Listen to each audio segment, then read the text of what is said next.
Break के बाद एक बार फिर आप सभी का स्वागत है। सावन में कावड़ यात्रा आस्था के साथ अनोखे रंग दिखा रही है।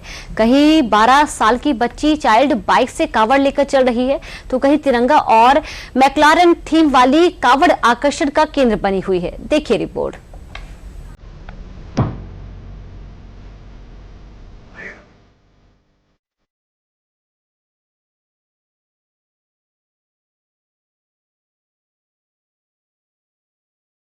हर साल कांवड़ यात्रा में शिव भक्तों का अनोखा अंदाज लोगों का मन मोह लेता है। कोई सैकड़ों किलोमीटर की पद यात्रा करता है, कोई अनोखी कावड़ बनाकर भोले का जलाभिषेक करने निकल पड़ता है, कोई अपनी श्रद्धा को अलग अंदाज में दुनिया के सामने पेश करता है। इस बार भी कांवड़ यात्रा में ऐसी ही कितनी तस्वीरें सामने आई, जिसने हर किसी का ध्यान अपनी ओर आकर्षित कर लिया।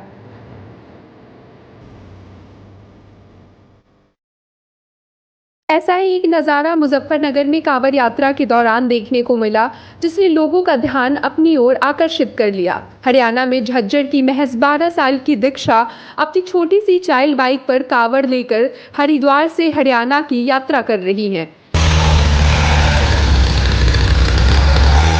कक्षा 7 में पढ़ने वाली दीक्षा की ये दूसरी कांवड़ यात्रा है। इस पूरी यात्रा में उसके पिता और चाचा भी उसके साथ है।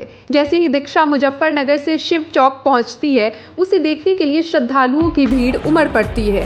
लेकिन दीक्षा की यात्रा सिर्फ आस्था तक सीमित नहीं है, वह गौ माता को राष्ट्र माता घोषित करने के लिए और पशु पक्षियों के प्रति दया और संवेदना का संदेश भी दे रही है। कि मैं कावड़ इसलिए लेके जा रही हूँ ताकि ज़्यादा से ज़्यादा लोग शाकाहारी बने और पशुओं पर दया करें, और खास करके गौ माता पर, और गौ माता को राष्ट्रीय गौ माता बनाया जाए। कांवड़ यात्रा में इस बार देशभक्ति का रंग भी पूरे शबाब पर नजर आया। मुजफ्फरनगर में कांवड़ यात्रा के दौरान देशभक्ति का अनोखा अंदाज देखने को मिला। बागपत के 21 शिव भक्त 221 फीट लंबी और 11 फीट ऊंची तिरंगा कांवड़ लेकर दिल्ली देहरादून नेशनल हाईवे पर आगे बढ़ते दिखाई दिए।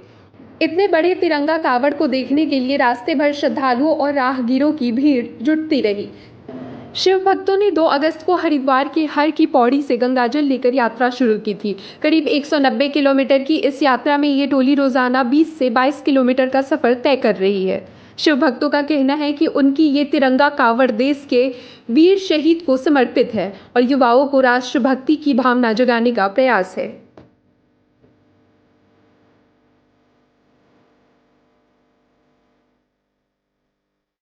यह हमारी तिरंगा कावड़ है।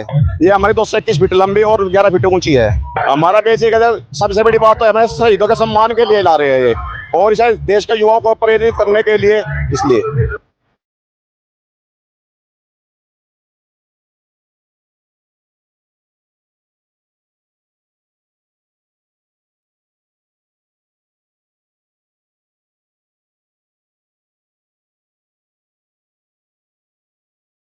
उधर मेरठ कांवड़ मेले में आस्था के साथ आधुनिकता की अनोखी झलक देखने को मिली।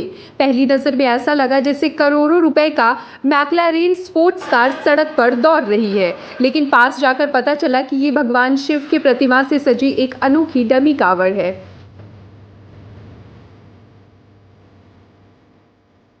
जिसे दिल्ली के नवादा गांव स्थित शिव भक्त दीपक शर्मा और उनके साथियों ने तैयार कराया है। करीब 5.5 करोड़ रुपए की स्पोर्ट्स कार से प्रेरित इस कावड़ को बनाने और सजाने में करीब 7 से 8 लाख रुपए खर्च किए गए हैं। इसमें 40 लीटर गंगाजल रखने का विशेष व्यवस्था भी किया गया है। हरिद्वार से गंगाजल लेकर अब यह जत्था दिल्ली के शिव मंदिर में जलाभिषेक करेगा।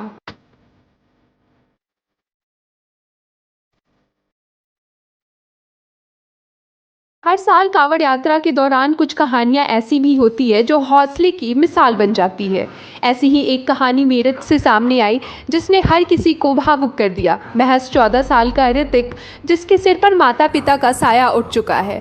जिंदगी की कठिन परिस्थितियों के बीच ऋतिक दिल्ली के एक कार वॉश सेंटर में काम करता है। उनके साथ उनके चाचा के हम उम्र बेटा अभिषेक भी उसी सेंटर में काम करते हैं।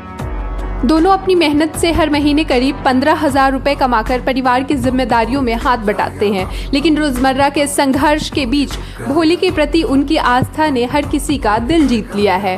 ऋतिक और अभिषेक की यह यात्रा सिर्फ एक धार्मिक यात्रा नहीं, बल्कि आस्था को जिंदा रखने का एक मिसाल बन गई है। तो मन्नत मांग रखी है? हाँ, मन्नत मांगी थी। क्या? यही मन्नत मांगी थी, घर पे कोई नहीं है, ना कोई भी नहीं, अकेला हूँ मैं। घर पे सब कोई सुखी रहे, अब तुम्हारे भगवान तुम्हारे भरोसे हो। यही मांगी थी। कावड़ यात्रा के बीच मुजफ्फरनगर में गंगा यमुना तहजीब की एक खूबसूरत मिसाल भी सामने आई। शाह इस्लामिक अकादमी मस्जिद ने इस यात्रा के दौरान शांति, भाईचारे और आपसी सहयोग बनाए रखने की अपील की है। लोगों से प्रशासन की ओर से जारी दिशा निर्देशों का पालन करने, निर्धारित मार्गों का इस्तेमाल करने और सोशल मीडिया पर किसी भी तरह की अफवाह सामग्री साझा न करने का अनुरोध किया है। साथ ही कावड़ यात्रा का सम्मानपूर्ण स्वागत करने और पूरी योजना को शांतिपूर्ण ढंग से संपन्न करने में प्रशासन का सहयोग करने की भी अपील की गई है।